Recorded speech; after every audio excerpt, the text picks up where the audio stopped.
mi nombre es Alicia González. En este momento nos encontramos con Harold Marino y con Andrés Aristizábal, ambos seminaristas eudistas. El día de hoy vamos a abordar la temática teológica de los autores Karl Barth y Rudolf Moltmann. Para empezar a desarrollar el tema tenemos que recordar que estas personas se inmiscuyeron dentro de la teología del siglo XX. Recordemos que en este periodo se estudia el mundo a partir de la ideología protestante con la teología liberal. Con ello dio inicio a una renovación teológica dando lugar a los estudios bíblicos, a los estudios patrísticos, a la renovación litúrgica, a los estudios místicos y a los movimientos ecuménicos. Junto a ello, la teología católica comienza un momento de crisis e incluso empieza también el periodo de las guerras. Dentro de este panorama es como toman relevancia estos dos importantes teólogos que de alguna manera irrumpieron con esa línea teológica liberal que se venía emanando. En este orden de ideas empezamos con Karl Barth. ¿Qué nos puedes contar de Karl Barth? Muy bien, Alicia. Hola, Harold. Creo que para hablar de ese gran teólogo como es Karl Barth, es importante saber su contexto, de dónde viene y algunos de sus profesores o de sus influencias en su pensamiento. Fue discípulo de Hermann. Debemos decir también que Barth recibió de su maestro una orientación cristocéntrica que no abandonó en ningún momento de su vida, de su carrera. Muy pronto, sin embargo, comenzó a distanciarse del planteamiento propio de la teología liberal con la que Hermann, aunque con matices, entroncaba de alguna manera. Ese distanciamiento barthiano respecto a la teología protestante liberal se manifestó plenamente con la publicación en 1919 y 1922 de la primera y la segunda edición ampliamente modificada del comentario a la Carta de los Romanos. En este comentario, Barth, inspirado en Kierkegaard y realizando una vuelta a la enseñanza de los primeros reformadores, entre ellos particularmente Lutero, algunos cuyos planteamientos radicaliza y aspira a proclamar con términos fuertes e incluso extremados la trascendencia absoluta de Dios frente a la situación de la realidad dramática del pecado, expresión a su vez de la radical finitud humana. Ahí Karl Barth nos introducirá o nos hablará de la dialéctica humana, que ya pues Harold nos va a comentar un poco más sobre eso. Ok, gracias Alicia. Hola Andrés también. Tú hablabas de algo muy importante en la obra de Barth y fue su primer obra, valga la redundancia, que es ese comentario que él realiza a la Carta a los Romanos. Y efectivamente con este comentario nace la teología dialéctica de Karl Barth. ¿Qué nos dice esta teología dialéctica? Nos habla de una trascendencia absoluta de Dios. Para Barth, Dios es el totalmente otro, ¿sí? Esa es la definición que él tiene de Dios, el cual ningún concepto y ninguna realidad humana puede alcanzar. Entonces, la dialéctica teológica de Barth lo que nos dice es que Dios es infinito, es un ser infinito y el hombre es un ser finito. Entonces, esa infinitud divina con esa infinitud humana están en una dialéctica constante opuestas. Digamos que podríamos ahí decir que esa es el tema de toda la teología dialéctica de Karl Barth. En este mismo orden de ideas, para Barth, Cristo y la palabra son la única fuente de vida y de verdad. Entonces él, como tú decías Andrés al comienzo, es muy cristocéntrico. Exacto. Precisamente ¿por qué? Porque Cristo y la palabra pues es la única fuente de la verdad. Y como es la única fuente de la verdad, Cristo es el único camino que tiene el ser humano para llegar a Dios. En cuanto a la revelación en toda la teología de Karl Barth, él dice que si Dios se revela, es la única forma que tiene el ser humano para poderlo conocer. Vemos que es totalmente diferente a la teología de Rahner, ¿sí?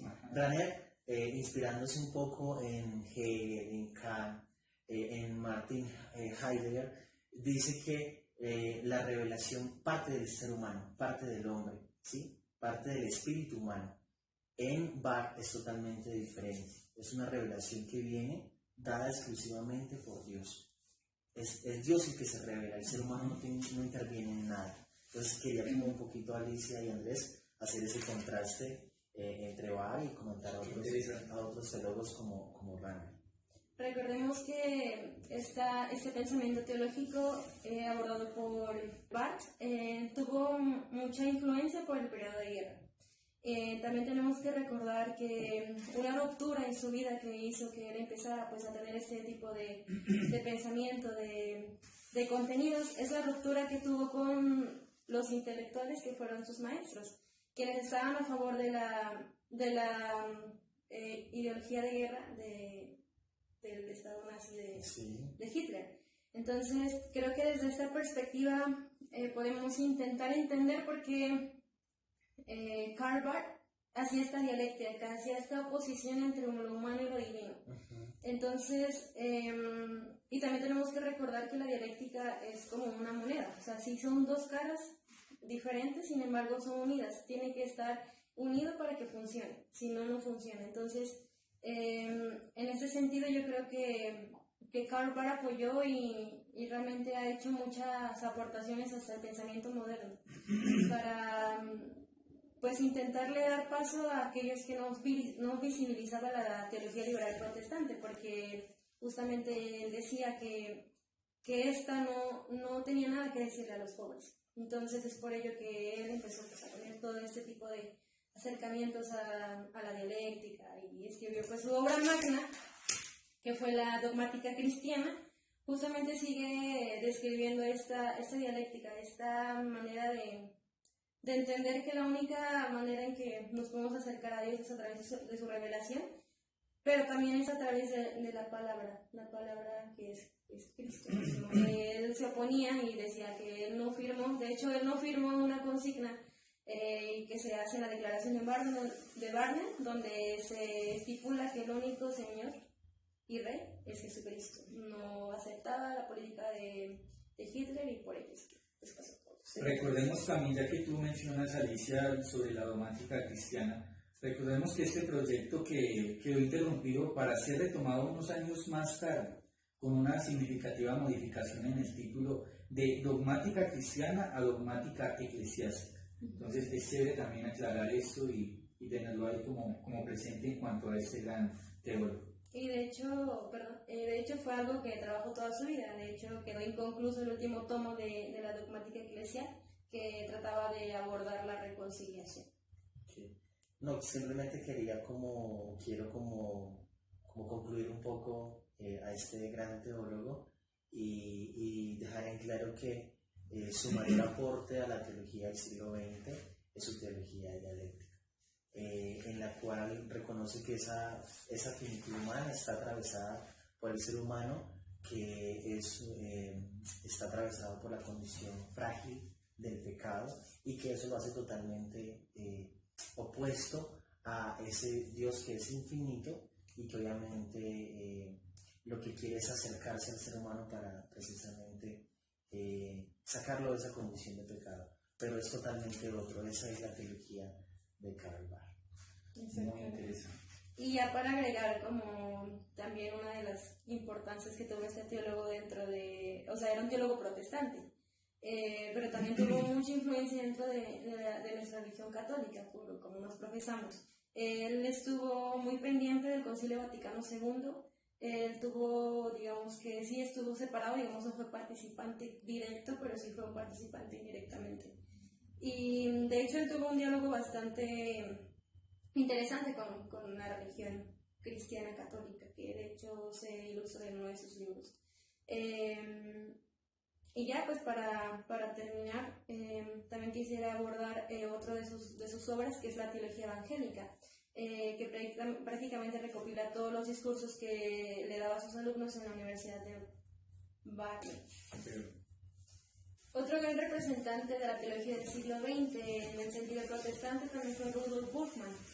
Él, digamos que implementó una nueva manera de observar y de leer y de revisar la Biblia, con su orientación hermenéutica de la teología.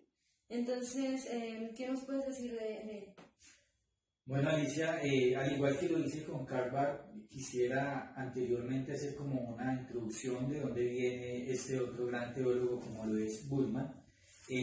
Podríamos decir, o no, podríamos afirmar que Bullmann fue discípulo de Barth precisamente, y también de Hermann, y simpatizante en un primer momento con la teología dialéctica. Bullmann se mueve en una dirección muy distinta a la del teólogo suizo, a pesar de que, digamos, viene como, o fue su maestro, por decirlo de alguna forma. Bullmann toma una dirección totalmente diferente a la de Barth. A diferencia de Barth, y contra él, Bullmann representa en efecto la continuación de la teología liberal, aunque en un nuevo contexto histórico-cultural, el que deriva el pensamiento de Heidegger, ya que ellos, o sea, eran muy buenos amigos por la cuestión de que estudiaron juntos y todo eso, con quien coincidió durante varios años, exactamente desde 1923 a 1928, en el claustro de la Universidad de Marburgo. Entonces es interesante como todo esto. Es muy importante recordar que Marburgo es sinónimo de Bullmann, porque prácticamente él estudió ahí, vivió ahí, hizo su tesis ahí, murió en Marburgo. Entonces hablar de Bullmann es hablar de Marburgo. Fue como el lugar donde llevó a cabo la mayor productividad literaria, porque allí fue donde escribió todas sus obras. Entonces es una región, una ciudad muy importante para la obra de Bullmann. De Bullmann, justamente. Bueno, ¿cuáles eran los planteamientos que Bullmann deseaba, digamos, describir?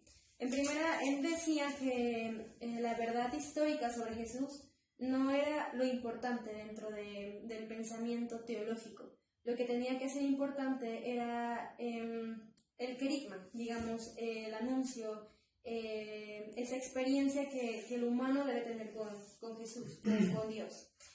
Sin embargo, a través de estas líneas de pensamiento tuvo bastantes, digamos, personas que no estaban de acuerdo con su pensamiento. Muchos le tachaban de un existencialista extremo, o de un ateo disfrazado, o de bastante empedernido en el sentido de querer quitar todo lo mítico que pudiera aparecer dentro de los escritos sinópticos, los evangelios sinópticos. Él decía que justamente con la evangelización dentro de Roma, cuando se helenizó todo esto del cristianismo, se tuvo que recurrir a la mitificación porque era la manera en que los romanos entendían el mundo y el contexto. Entonces, él dice que no, que en un principio no era así, que las comunidades primitivas tenían un mensaje esencial, que al pasarse a la civilización romana tuvo un giro, que si bien puede ser esencial, digamos que en el fondo sigue siendo igual, lo de arriba, los mitos, los ángeles, los demonios, pueden quitarle cierto valor a lo que puede ser el mensaje cristiano, el mensaje teológico. Tenemos que recordar también, como tú ya lo comentabas, Bullmann fue muy amigo de Heidegger. De hecho, existe un libro que se llama Correspondencia desde 1925 hasta no sé qué año, en donde ellos estuvieron escribiéndose día y noche, pues la manera en que ellos vivían. O sea, realmente en ese libro uno puede percibir la amistad de dos grandes personalidades y celebridades. De hecho, Heidegger es el filósofo más importante del siglo XX. Claro que sí, Alicia. Y con respecto a lo que tú dices, aprovechando cuando mencionas esa gran amistad que hay entre Heidegger y Bullmann, yo creo que es importante, o esto nos da paso mejor para mencionar o para hablar un poco del comentario que Bullmann hace al Nuevo Testamento, más específicamente a los Evangelios, donde toma el libro de Ser y Tiempo de Heidegger para hacer un comentario, como ya lo dije anteriormente, a los Evangelios, donde, como tú ya lo mencionabas, lo que busca Bullmann es desmitificar un poco la idea o la concepción que tienen estas personas, los romanos, para mostrar a un Jesús que se inmiscuye en la cotidianidad, que se mete, por decirlo de alguna forma, entre nosotros, ¿sí? Y es interesante cómo Bullmann toma la filosofía de Heidegger para, con esos conceptos filosóficos, mostrar el mensaje que tiene la palabra de Dios y de esta forma podérselos comunicar a ellos y que ellos pudieran entender. De hecho, lo que Boltmann trataba era dar un mensaje moderno del cristianismo. Sí, exactamente. Ya que, pues como ya lo hemos dicho muy recurrentemente, la mitificación ya había quedado, digamos, atrás. Ya no era tan relevante para este mundo moderno lleno de ilustración, de las guerras civiles, de las guerras, grandes guerras que hubo. Entonces ya no había cómo dar una respuesta mitológica a lo que sucedía en la vida práctica. O sea, no era posible resolver las dudas de la existencia humana a través de los mitos. Exactamente. Y precisamente su primera obra, escrita por él, lleva por nombre Historia de la Tradición Sinóptica, lo que hace es tomar los evangelios sinópticos, Mateo, Marcos, Lucas, y hacerles un estudio muy exhaustivo para llegar precisamente al evangelio primitivo. Exacto. Recordemos que antes de los evangelios sinópticos, o mejor de los evangelios escritos como tal, hubo un primer evangelio que fue un poco más relacionado con la tradición oral. Entonces Bultmann lo que hace es, a través de esta investigación en esta obra, llegar a ese evangelio primitivo, ¿sí? ¿Por qué? Porque los evangelios sinópticos tenían, como decía Alicia, como decías tú, Andrés, una carga muy helénica, ¿sí? Una carga muy helénica por la influencia romana. Y era precisamente eso lo que quería quitar para llegar precisamente a la esencia de lo que se dijo sobre Jesús de Nazaret. Esa fue una de sus obras. Y hay otra obra que lleva por nombre Jesús y que tiene como esa misma línea, y lo que hace aquí es hablar a la luz de la teología dialéctica. O sea, Bultmann también recoge esta tradición cultivada por Barth de la teología dialéctica o de la oposición. ¿Y qué nos hablan en esta obra? Bultmann dice que nos comenta sobre la importancia de Jesús, o mejor, que la importancia de Jesús no está en sus enseñanzas éticas, la importancia es una importancia más escatológica, ¿sí? Es decir, un Dios que nos está llamando para que nosotros cambiemos nuestra manera de vivir con el fin de que nos arrepintamos. Ahí está la que vivamos una vida más auténtica, por decirlo de alguna forma. Ahí está la dialéctica, porque en la dialéctica se reconoce la fragilidad humana y el pecado. Entonces, en el libro de Jesús de Bultmann, lo que hace él es mostrarnos un Jesús en un sentido escatológico, ¿sí? Que nos invita a una conversión porque pues somos infinitamente humanos, por lo tanto pecadores. En ese sentido también es importante recordar que justamente para entender todo lo que hemos dicho, el autor recurre y emplea el método de formas. Digamos, no importa que sea literal, que haya hecho tal o cual milagro, o que si, digamos, entender la Biblia literalmente, por así decirlo. Él retoma que no es importante si Jesús nació en Nazaret, en Jerusalén, en Belén, porque eso no es lo que importa. Lo que importa es justamente este anuncio, este querigma, esta manera en que uno se reconoce con Dios en la vida que es esta vida que tenemos. Exactamente. Yo creo que lo que busca Bultmann de alguna manera es que nos quitemos como esa imagen del Dios que está allá elevado y pues yo que estoy acá, sino precisamente como traer ese Dios allá elevado hacia nosotros, y que nosotros nos quitemos la idea del Dios mitológico, el Dios que estuvo en la tierra, el Dios que hizo milagros quizás, sino que lo guardemos en nuestro corazón como el Dios que, ese mismo Dios que hizo milagros y que hizo todas estas cosas, es el mismo Dios que tenemos ahora, y ese querigma precisamente que tú mencionas, es el querigma que nosotros debemos vivir hoy y ahora. Y bueno, pues nos podemos dar cuenta que las influencias de pensamiento prácticamente están direccionadas en dos sentidos, que es la dialéctica de Barth y sobre todo y gran parte con la interpretación hermenéutica existencial de Heidegger. Entonces, pues no podemos tampoco dejar de lado a Heidegger si queremos hablar de Boltmann, porque prácticamente son como dos cosas que se unen y que no se pueden sesgar. Pues ya para terminar, solamente queremos decir que es importante reconocer y dar una vuelta de hoja al pasado para recordar que estos grandes autores han inmiscuido tanto en la teología moderna, han sido precursores importantes dentro de la teología moderna. Recordemos que igual fueron los protestantes quienes iniciaron este estudio bíblico. Fue nosotros como católicos, pero empezamos apenas después del Concilio Vaticano II, entonces ellos tienen más historia dentro de este campo. Más recorrido en este campo. En este campo hermenéutico tenemos que tener muy claro que no fuimos los católicos quienes iniciaron este recorrido. Si bien hemos aportado ahora en la actualidad, es gracias a que hubo alguien antes quien inició este recorrido. Exactamente. Entonces, en este sentido, Boltmann y Karl Barth han sido grandes influencias dentro de los pensamientos teológicos actuales. Entonces, no podemos olvidar a estos grandes autores y es importante reconocer los aportes que han hecho a la teología católica, a la teología moderna, a la teología cristiana en general. No sé, ¿alguna sentencia que quisieran aportar? Para concluir. Bueno, para concluir, estos dos teólogos marcaron bastante una diferencia muy importante en la teología del siglo XX y llevaron a cabo una revolución prácticamente respecto a las teologías que se venían presentando en los años anteriores, que era una teología